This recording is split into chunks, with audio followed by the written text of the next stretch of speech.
Hi అండి, ఎలా ఉన్నారు? మళ్ళీ 1 వీక్ అయిపోయింది. మళ్ళీ మేము మా గార్డెన్కి వచ్చేసాము.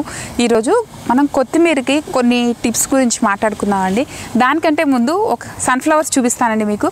ఇవి మేము వేసినవి కాదు, మీకు ఆల్రెడీ కొన్ని వీడియోస్లో చెప్పాను కదా, ఇవి కమ్యూనిటీ గార్డెన్స్ అని. అంటే ఎవరైనా కానీ ఇక్కడ రెంట్కి తీసుకొని మొక్కల్ని పెంచుకోవచ్చు. అలాగే మా పక్క బెడ్లో అంటే పక్క ప్లేస్ ఉంటుంది కదా, దానిలో కొంతమంది అమెరికన్స్ వేసిన చెట్లు అవండి, సన్ఫ్లవర్స్ చాలా బాగున్నాయి కదా, ఎన్ని పూలు పూచాయో బాగున్నాయి. బీస్ కూడా మొత్తం ఇలా తిరుగుతున్నాయి. బీస్ని అట్రాక్ట్ చేయడానికి సన్ఫ్లవర్స్ బెస్ట్ ఆప్షన్ అండి. ఎందుకంటే మనకి పాలినేషన్ కూడా చాలా పెద్ద ప్రాబ్లం కదా. మనం హ్యాండ్ పాలినేషన్ చేసుకోవడం కంటే ఇలాగా సన్ఫ్లవర్స్ వేసుకున్నామంటే మనకి తోటకి చూడడానికి అందంగా ఉంటాయి, పాలినేటర్స్ వస్తాయి. మనం పాలినేటర్స్కి మన వంతుగా కొంచెం వాటికి కావాల్సిన ఆహారాన్ని కూడా అందించిన వాళ్ళం అవుతాం కదా. ఇప్పుడు మనము మా బెడ్ దగ్గరికి వెళ్ళిపోదామండి. అక్కడ కొంచెం కొత్తిమీర ఉంది, సో కొత్తిమీర కోద్దాము. కొన్ని టిప్స్ ఆల్రెడీ నేను కొత్తిమీర గురించి ఒక వీడియో చేశాను, దీనిలో ఇంకొన్ని టిప్స్ షేర్ చేసుకుంటారు. సో కొత్తిమీర చాలా స్పెషల్ కదా. మనం యూట్యూబ్లో కొత్తిమీర అని కొడితే చాలా వీడియోస్ ఉంటాయి కదా కొత్తిమీర పెంచుకునే దాని గురించి. నాకు తెలిసిన ఒక మెయిన్ టిప్ చెప్తానండి. కొత్తిమీర పెరగడానికి వాతావరణం అనేది చాలా ఇంపార్టెంట్. అంటే చల్లటి వెదర్లోనే కొత్తిమీర అనేది పెరుగుతుంది. సో అదేనండి, మనము చాలామంది ఏంటంటే సీడ్స్ వేసిన సీడ్స్లో ప్రాబ్లం వల్ల రాలేదనో, లేకపోతే సాయిల్లో ప్రాబ్లం వల్ల రాలేదనే, సో అలా చాలా రీజన్స్ ఉంటాయి. కానీ వాటన్నిటికంటే కూడా మెయిన్ ఫ్యాక్టర్ ఏంటంటే వెదర్ అనేది. కొత్తిమీర ఎప్పుడు నవంబర్ నుంచి మార్చి చలికాలం మాత్రమే పెరిగే పంట అండి.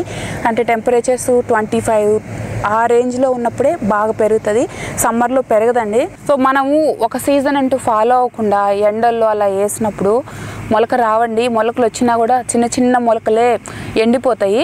ఇంకా నేను మామూలుగా ఎప్పుడు కొత్తిమీర వేసినా కూడా ఆర్గానిక్ సీడ్స్తో వేసేదాన్ని, బాగా వచ్చేది. కానీ ఈ ఇయర్ ఎంత ట్రై చేసినా కూడా నాకు ఆర్గానిక్ ధనియాలు అనేది దొరకలేదు.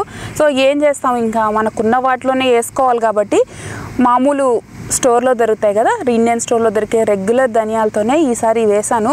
కానీ చాలా బాగా వచ్చింది. సో నాకు అర్థమైంది ఏంటంటే, సో సీజన్ అంటే మనం కొనే సీడ్స్ బాగుండాలి, కానీ సీడ్తో పాటుగా వెదర్ అనేది కూడా, సీజన్ అనేది కూడా చాలా ఇంపార్టెంట్ అండి. సో అవే రెగ్యులర్ ధనియాలే తీసుకున్నాను. వాటిని స్టోర్లో తెచ్చుకున్న వాటిని ఒక 2 days బాగా ఎండలో పెట్టానండి. ఎందుకంటే బయటవి ఒక్కోసారి సరిగా ప్యాకింగ్ చేసేటప్పుడు కొంచెం పచ్చి అట్లాంటివి ఉంటే కూడా మొలకలు రావు.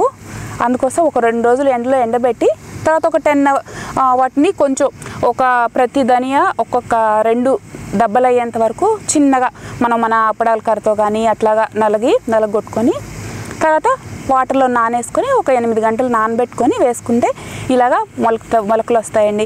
చాలా సింపుల్ అండి. అంటే కొత్తిమీర గురించి నాతో కూడా ఇంతకుముందు చాలామంది చెప్పున్నారు, మేము వేసాము మొలకలు వచ్చిన తర్వాత పడిపోయింది, కొంతమంది అయితే అసలు మాకు జర్మినేషనే అవ్వలేదు, ఇట్లాగా చాలామంది నాతో తెలిసిన వాళ్ళు, మా ఫ్రెండ్స్ అందరూ చెప్తూ ఉంటారు. సో బేసిక్ నేను చెప్పే టిప్ అయితే ఇదేనండి. దీనికి సీజన్ అనేది చాలా ఇంపార్టెంట్. సో ఇప్పుడు ఏంటి, మీరు దీనికంటూ స్పెషల్గా ఏమి సీడ్స్ కూడా కొనవసరం లేదండి. ధనియాలు కూడా మీ వంటింట్లో ఉండే ధనియాలు తీసుకోండి, ఇప్పుడు వేయండి, ఖచ్చితంగా మొలకలు అయితే వస్తాయి. కొత్తిమీర మనం కట్ చేస్తూ ఉంటే మళ్ళీ బాగా పెరుగుతుందండి. సో కొత్తిమీరకి ఉన్న ఒక బేసిక్ టెక్నిక్ ఏంటంటే, మెయిన్ టెక్నిక్ చలికాలంలో వేసుకోవడం అనేదే. సో ఇప్పుడు వేస్తే బాగా పెరుగుతుంది. ఇంకా ఇది కాకుండా మేము వేసిన క్యాబేజీ కానీ, క్యాలీఫ్లవరు, లెటస్ ఇవన్నీ కూడా బాగా పెరుగుతున్నాయి. క్యారెట్స్ వేసాం కదా, సీడ్స్, క్యారెట్స్, టమాటోస్ అన్నీ. కానీ ఏంటంటే మేము ఇండియా ట్రిప్ ప్లాన్ చేస్తున్నామండి ఈ డిసెంబర్ మిడ్లో అలాగా వెళ్ళాలనుకుంటున్నాము. సో అలా వెళ్ళామంటే ఒక 2-3 months ఇండియాలో ఉంటాము. మళ్ళీ మేము వచ్చే లోపల మా తోట దాదాపుగా మేము వేసినవి అన్నీ పెద్దవి అయిపోయి ఉంటాయి, కాయలు వచ్చేసి ఉంటాయి. సో మా ఫ్రెండ్స్కి చెప్పేసి వెళ్ళాలనుకుంటున్నాము. ఇది ఇప్పుడు కోసిన కొత్తిమీర అండి. అసలు స్మెల్ అయితే ఎంత స్మెల్ ఉందండి. స్టోర్లో తెచ్చిన కొత్తిమీరకి అసలు ఇంత ఘాటు వాసన అనేది ఉండదు. అసలు కొత్తిమీరని మనం ఎందుకు వేసుకుంటాము, ఫ్లేవర్ కోసమే కదా వాడతాము. సో మనం వేస్తే వాసన అనేది చాలా ఎక్కువ ఉంటుందండి. కొంచెం వేసుకున్నా కూడా కూరకు మంచి ఫ్లేవర్ వస్తుంది. సో తప్పకుండా కొత్తిమీరని ట్రై చేయండి. ఇంతకు ముందు చేసిన కొత్తిమీర వీడియోని కూడా డిస్క్రిప్షన్ బాక్స్లో షేర్ చేస్తానండి. సో మీరైతే కొత్తిమీరని మళ్ళీ ఈసారి ధనియాలు తప్పకుండా వేయండి. ఖచ్చితంగా మొలకలు వస్తాయి, బాగా పెరుగుతుంది. మాకెలా అయితే పెరిగిందో 100% మీకు కూడా ఖచ్చితంగా పెరుగుతుందండి. సో ట్రై చేయండి. ఇదే అండి ఇవాళ వీడియో. మనం మళ్ళీ నెక్స్ట్ వీడియోలో కలుద్దాము. So thank you for watching and keep watching.